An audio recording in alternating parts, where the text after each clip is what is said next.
Good evening.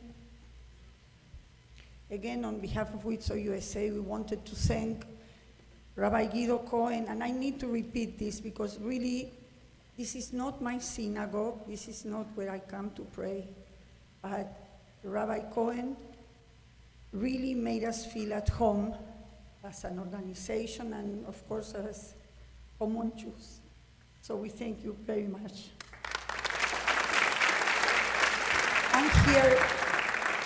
I'm here very briefly to introduce you to Maya. Born in Haifa 27 years ago, 𝗵𝗲𝗶𝗆 is an Israeli-American young woman who moved to the US with her family at the age of 11. But Mom missed Israel too much, so they decided to go back about a year later. After finishing high school, Maya served in the IDF for 2 years as a commander of basic training, and later on she was a counselor at the Jewish Agency's Leadership Pre-Army program, which serves 18-year-olds from Israel and the diaspora. Maya has a computer science degree, and she currently works as a research security engineer in 𝘗cie in the city of Tel Aviv. Her young life came to an abrupt halt on October 7, the day she decided to go with her boyfriend and a couple of friends to the 𝗗𝗶𝗹𝗃 music festival in the vast fields of southern Israel, where thousands gathered to celebrate love and peace.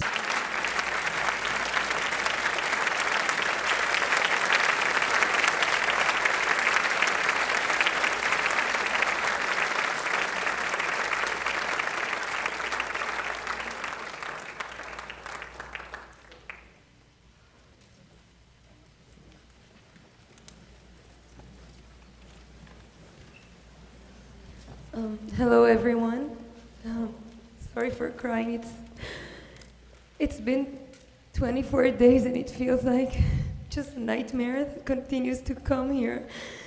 And looking at these videos, I was there, and for some miracle, I got to be here and tell their stories. There's so many lives. I'm sorry. So, I'm Maya, I'm 27, newly engaged, just recently graduated, and was supposed to have the best time of my life right this month, October. That's the month that I was born. And now, instead of celebrating with all of my friends and family, I'm just grateful that I'm alive. This is everything I wish.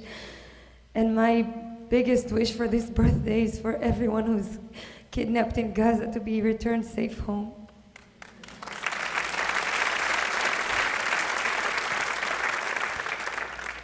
So I'll be sharing my story and then one of my best friend's survival story as well. And then I'll explain to you, I've been here for the last 2 weeks here in the US, reliving this horror in hope that there will be change. And I'm hopeful today more than ever that because of your help and because of everyone in Israel's help and all the Jews in all the world and all the non-Jews, that this will be stopped and all of them will be returned. So the Nova Festival, it's a celebration of love, people, community. We call it Tribe of Nova for a reason, because it's more than just, you know, a club where you go for 2 or 3 hours with your friends, have some drinks, then go home. It's way bigger than that. And even now, for 24 days after, we are healing together. The Tribe of Nova has arranged a healing. They volunteered, of course, where we can meet each other and heal together, because communities heal better together. So this, unfortunately, is not the first time I've attended the Supernova Festival. There was another one that took place on Independence Day of Israel, and this was the first time I ever went to a Nova Festival. And it was me, my boyfriend, a couple of friends, And we met so many people there. We joined forces, and this is exactly what I'm talking about when I'm saying that it's more than just a regular club. In fact, we had so much fun that when I heard there's going to be another Supernova Festival and the Jewish holidays, I was one of the first to buy tickets, and even more than that, I encouraged my best friend Amit and so many others to buy tickets as well. So this Nova Festival, it takes usually 17 hours or so, and you bring all this stuff with you, like tents, like tables, like chairs, food. You have all these activities around where you can do art together or heal or like do meditation or all these amazing things. And it's really about the people that are in there. And most of them are people my age who are either students or recent graduates who just want to celebrate life. And then we arrived to this festival. 3,000 people came. We arrived around 2:30 in the night. It started around 12 in the night. And we had to build all the stuff that we brought with us to make arrangements so we'd have a nice place to chill and then also start drinking, of course. We were young and we like to be drunk. And then you can go to the party, it's electronic music, which is amazing.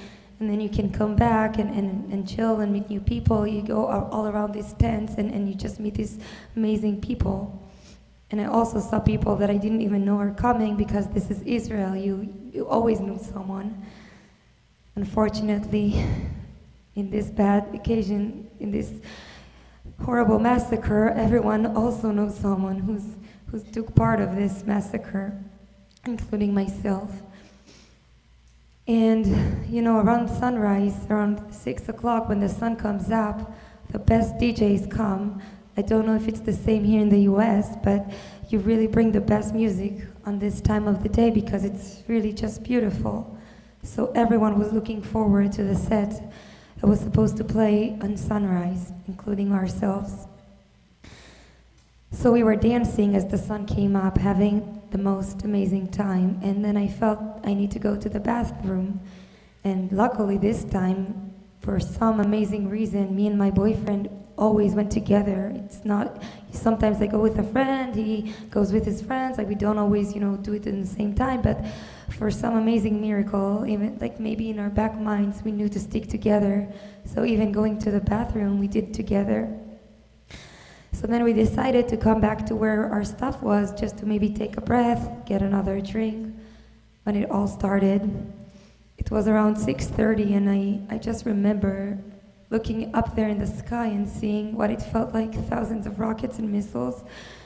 And it was really scary because usually, for some crazy reason in 2023, people feel like it's okay that civilians who just live their life, just like myself, need to stop their life, run to this shelter, or if you're driving, stop the car and just go to the sidelines and protect yourself. I can't even believe, imagine here in the US, receiving one missile, goodbye to that country, but for some reason, when it comes to Israel, people have some justifications. So I wasn't aware of what's coming. None of us had any sort of idea. So my reaction was to just bend down and just protect my head, and I was really crying. I was feeling so scared because I don't live in the south part of Israel. I'm not used to hearing and seeing, and I remember just everything was shaking around me from Iron Drone, and thank God we have Iron Drone, which is amazing. But even Iron Drone sometimes has its fallout, and when it comes to priorities, it will definitely save cities or kibbutzes rather than an open space where the party was. So I was really scared for losing my life or getting injured at that time from the rockets and missiles. And this is another decision that we made to stay there, and we didn't make, there was no choice for me to do something else, because unfortunately the first people that left this party were the first to encounter the terrorists who were just waiting on the street to kill as many of us as possible. So maybe around 6:50 or so, after 20 or something minutes, there's someone of the security, like, I will just add that this party, we never get locations ahead.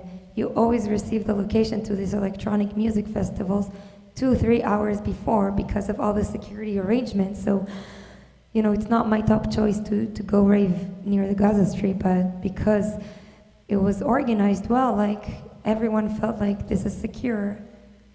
And so we had police officers, a few, and security guards. So when one of them came to us telling us the party is not going to stop, like at this time, like some of them, like the music was still playing, and then it stopped, and they announced like the party's not going to reopen because many people, you know, because they're used to this, they would feel like, oh, let's just wait it out 10-15 minutes, they'll continue dancing because we've been waiting so long. I've been waiting 6 months, and it's really something we're sort of accustomed to, so a lot of people decided to stay. So when he approached us and told us this is a dangerous space to be in and that we should just evacuate ourselves, like, none of us thought that there's going to be something more coming ahead of us. So we made a decision, which could have easily been a different one, to pack our stuff and go. And when I say we, like, I didn't do anything. I was really crying. I was very scared, like experiencing this anxiety attack. And the boys, we were four, me, my boyfriend Ron, and another couple of friends, Gal and Ariel, and Ron and Gal, they decided to pack our stuff. Like, we even thought, you know, it takes time to build a tent, to arrange everything. So we took our time gathering all of our stuff, walking to the car, arriving around 7:02, something like that. Luckily for us, when we arrived at the party, you know, we were arriving not the first, so someone parking the car, someone standing there with parking directions told us to continue inside, and my boyfriend, who, you know, we have the Israeli chutzpah, decided not to listen and just parked the car very close to the entrance of the party, which is also very close to the main road. So we actually were one of the lucky few that managed to really get to the road, because so many cars, 3,000 people, decided to leave as they told us the party's not going to reopen. So within seconds, we need to make a decision, take a right or take a left turn on road 232, and the security guard remembered telling us to take a right turn. We decided, because we're Israeli, we don't really listen all the way, like, to take the fastest road rather than the safe one. Not single road was safe at that time. And this is another good decision that we took, because I'm here.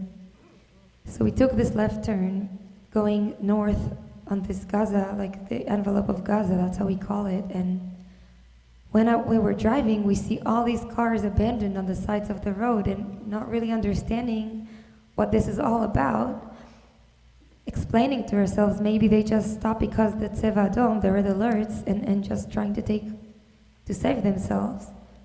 We didn't know that they already encountered terrorists. And because I had this car accident a year before, we put this dash cam on my car, so we were able to see afterwards what really happened. And unfortunately, these cars were not stopped because of the 𝗱𝗏 𝗀𝗽. They were stopped, and many of them had windows shattered and gunshots.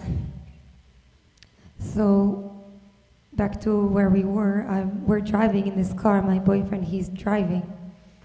And we keep seeing cars U-turn before us. Maybe we put some music on, I really don't remember, because we didn't hear the gunshots at this time. And you know, when you see one car U-turn, you'll be like, they got the direction wrong. But when you see 5 or 6 at the same time U-turning, most people, I feel like, would either turn the car themselves, thinking that something's wrong, or maybe pulling a car, opening a window, and ask, like, what's going on? But maybe because we were drunk, we just continued driving, not really paying attention, just saying, like, that's so weird, like the road was so chaotic, but we just kept on driving.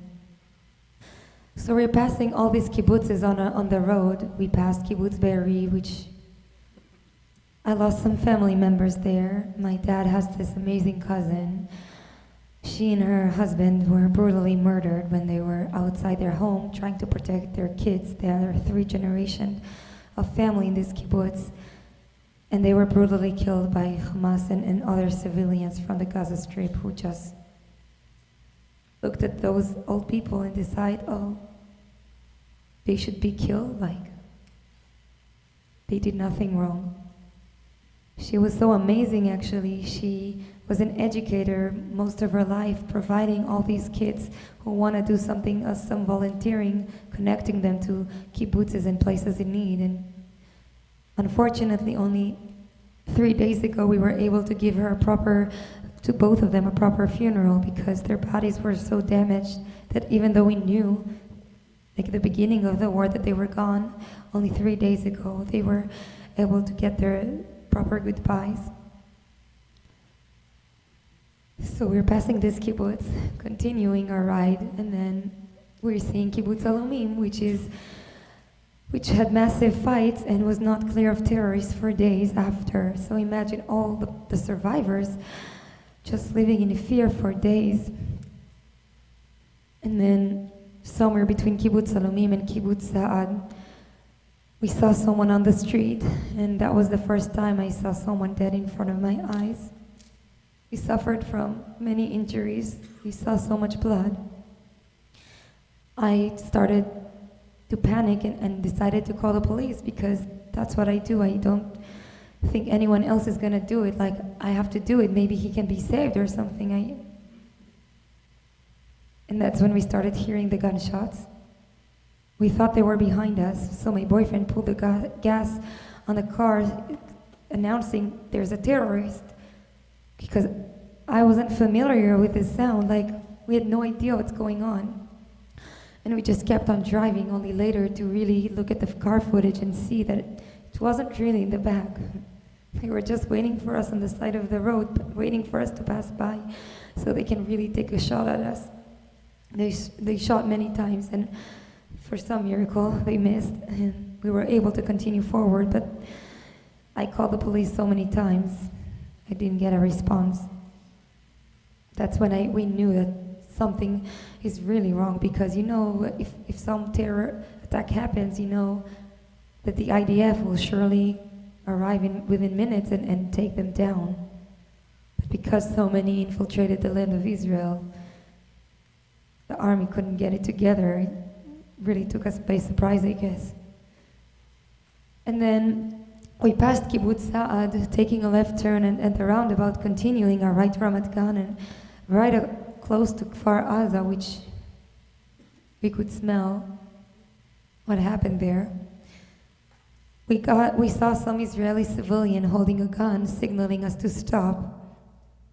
So we did. We were so confused, and he told us that he doesn't even understand how we are here, that he's been getting alerts of so many terrorists on this road, and that we should just stop the car and just run inside this kibbutz. And this is the back gate of this kibbutz, like the old one.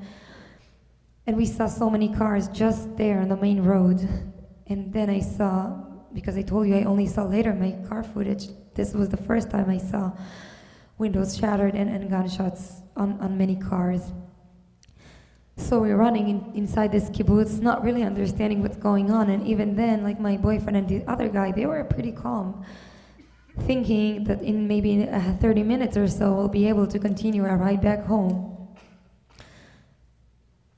I had this weird feeling in my stomach that I'm gonna die, so I did not share their beliefs. I was really scared and confused. And we were just standing there, like inside this kibbutz, surrounded by all these houses, not even knowing what to do next. Do we knock on these doors? Like, do they think we're terrorists? Like, we don't know what's going on? Are people gonna answer? Like, we're just standing there, not taking any action, and suddenly this man approaches us, pointing at this dot in the continue, telling us there's a shelter right there, you should run. Take shelter, because all this time we're hearing 𝗱𝗏 Adom, all this time we're hearing these gunshots around us and not really understanding what's going on. And this is around 7:30 in the morning. So most people in Israel didn't know what's going on in this time. Only the people that had to experience it themselves, or they were awake because of the 𝗱𝗏 Adom. So we went to this shelter, and I don't know if you know stuff about the Israeli shelters, but there are public ones located throughout kibbutzes in the south part of Israel and some places in the center. And these shelters, they just have concrete walls. They have no doors. So my thinking goes like, this terrorist is gonna find us, and we have nothing, no weapon. We're not in the IDF. We just went to party. Like, we don't. What are we gonna do? We're just standing here. And I decided to call my parents and say my goodbye.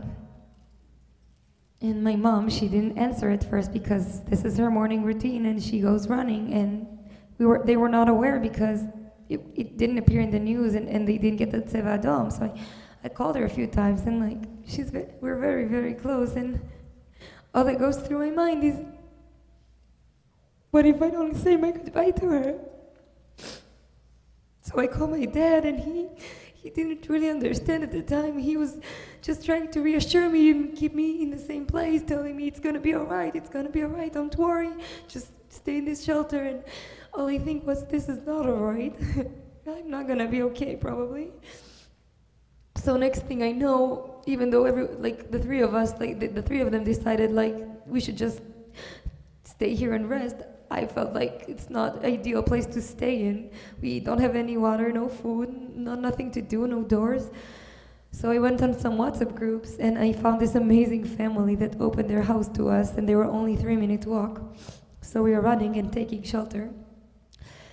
And all this time, we're inside the shelter, hearing all these gunshots, and it's not single ones, it's automatic gunshots, machine guns, the helicopters, everything. We're not really sure what's going on around us. We just know that we're screwed, and it's just a matter of time.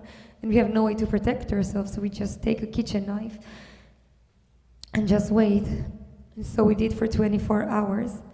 24 hours where I just felt like, so in an hour or so they're gonna come to us because they're all over.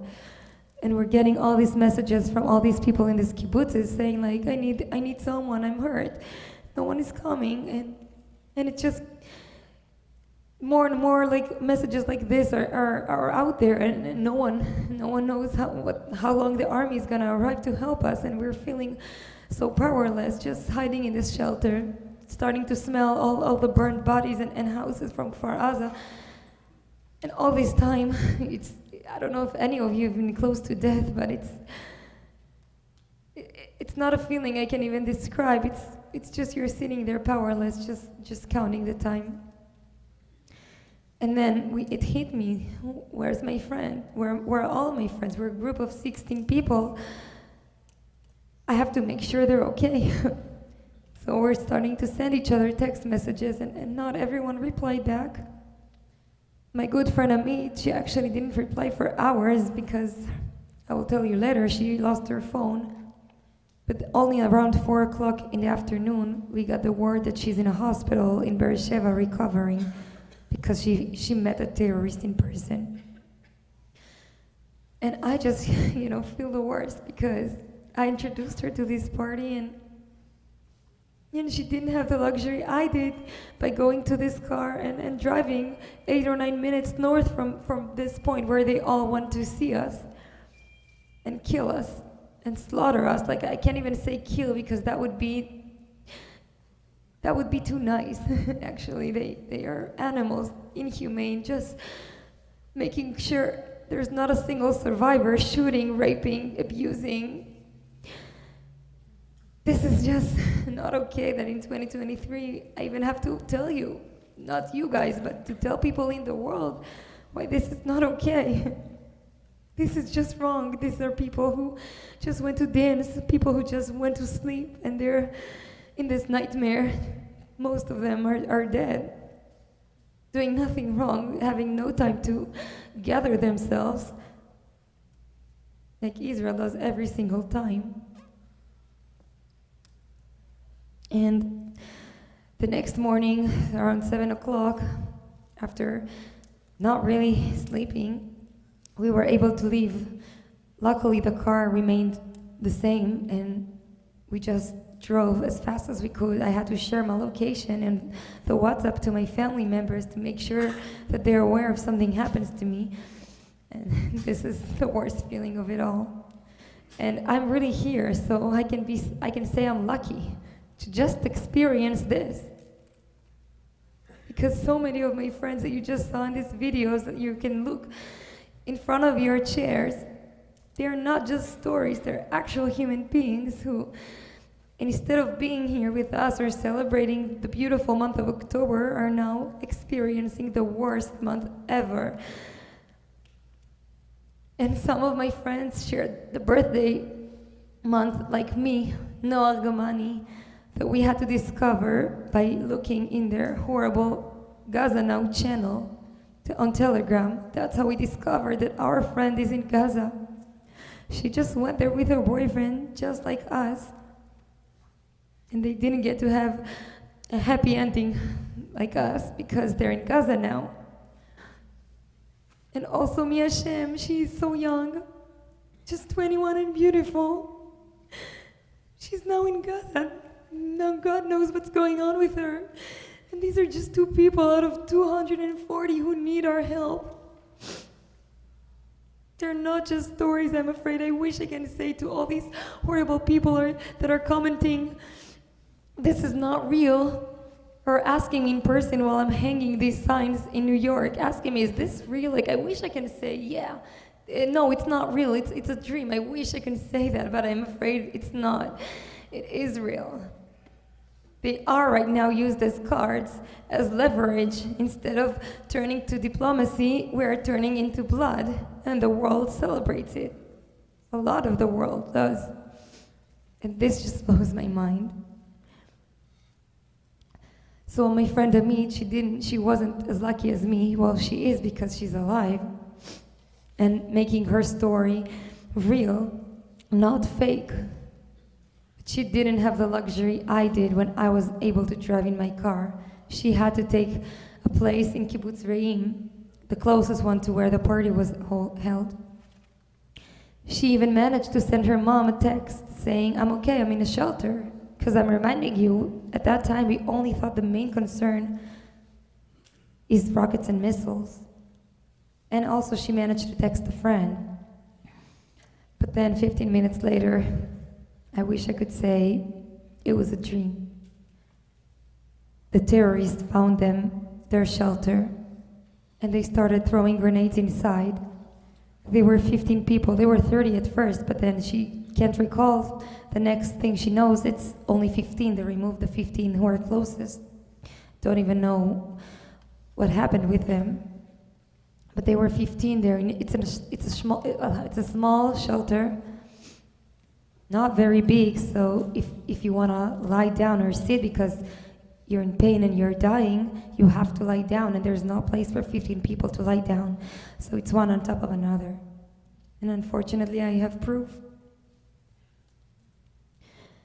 So the terrorists are throwing grenades constantly at them, try to keep them there until the truck comes so they can be moved to Gaza.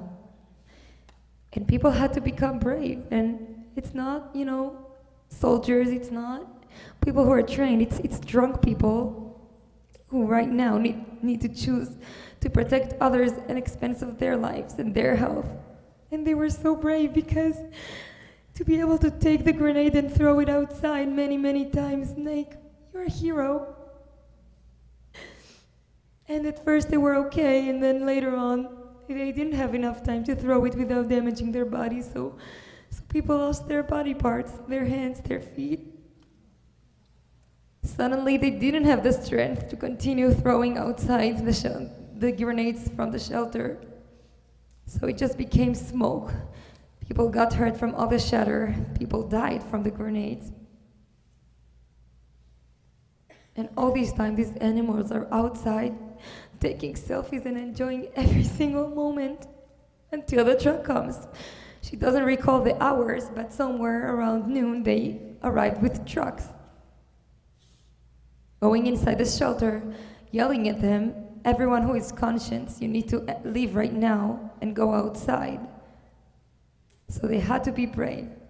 They had to make a decision because they say if people don't come out, they're just gonna shoot everyone inside many, many times, making sure no one survives.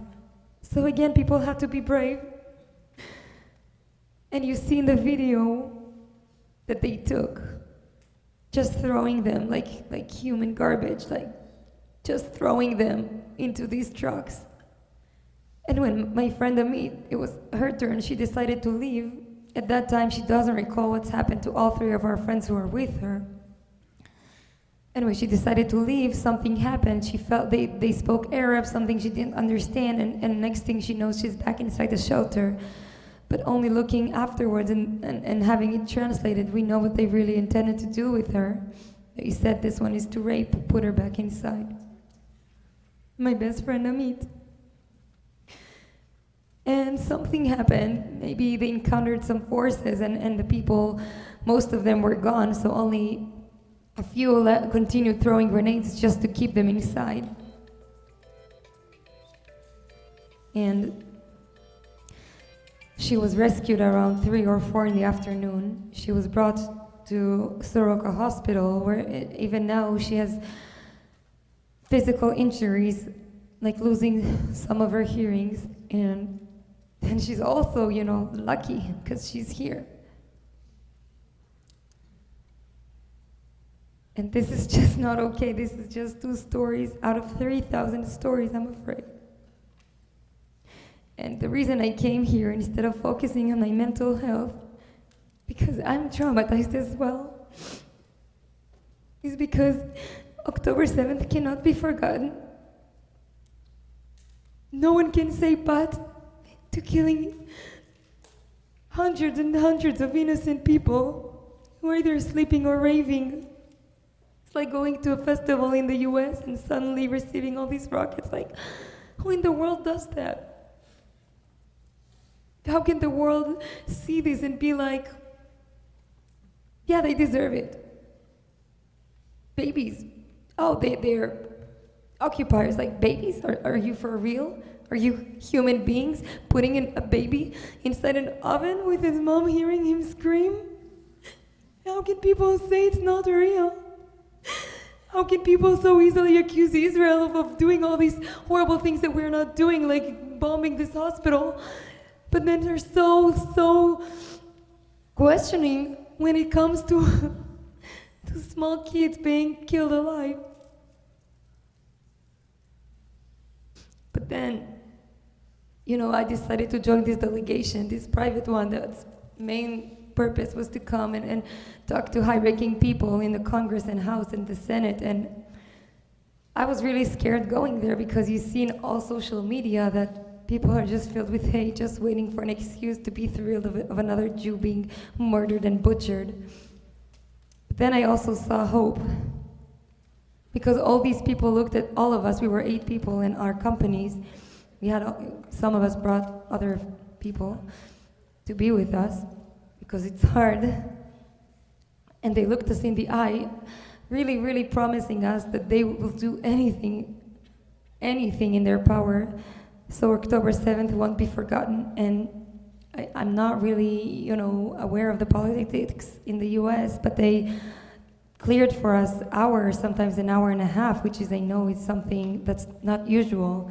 But then also some of them really took actions, like John Fetterman, which I'm sure you all know better than me, who not only listened to us, but decided that right now he's gonna post our loved ones on his wall. And then he corrected himself, saying, not just them, I'm gonna make all the posters on my wall, so every single person that comes to me and sits with me will know that there are people right now, and know that there cannot be a ceasefire when people are hostages. This can't even be spoken for. Let's worry about politics later. It's not about Palestine, it's not about Israel. We cannot do ceasefire when people are there. And that's why I decided to extend my stay here for another week, because it shouldn't be just the people up there supporting us. I'm a recent student myself, and to see, waiting for an interview, seeing what's going on campuses, just made me think, I need to stay here. I need to stay here because students who are the next generation cannot be this ignorant. Students should be able to stop, just stop, explore, read, before dismissing all these things, before supporting death over life. And I extended my stay here. I went to all sorts of campuses like NYU, like Columbia, like Georgetown, GW. And it's hard because I'm reliving my horror. I'm not healed, I'm not close to being healed, none of us are. But we have to stay strong, and that's why I came here.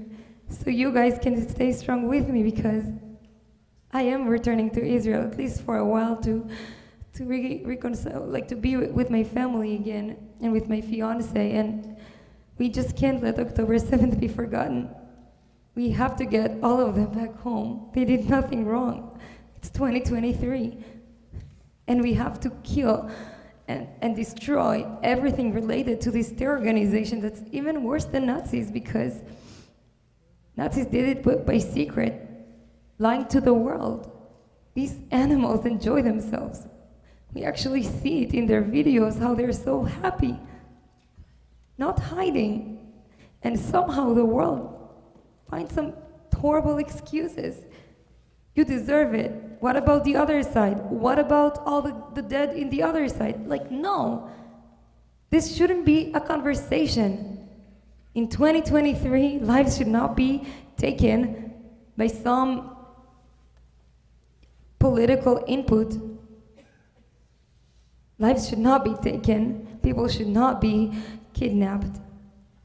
And I'm here, and I will not stop until first, all of them are returned, and second, Hamas is completely destroyed.